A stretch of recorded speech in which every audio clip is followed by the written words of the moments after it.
vecindad, tanto de Ampliación San Genaro como también 26 de septiembre, les damos el agradecimiento por este proyecto que está encaminándose en un principio y dando la primera piedra para que todo este espacio sea un corredor turístico, cultural, de sensibilizar nuestra calidad de vida.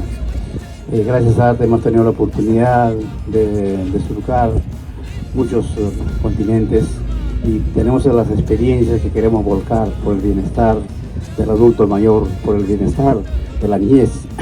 Estamos tratando de llegar a aquellos lugares donde antes el Ministerio de Cultura no había llegado, y eso es por disposición expresa de la Presidenta de la República. Estamos trabajando de la mano con gobierno local, gobierno regional, gobierno central, pero sobre todo con la sociedad civil, que son tan importantes y son la base realmente de la transmisión de nuestra cultura y arte. Así que muchas gracias.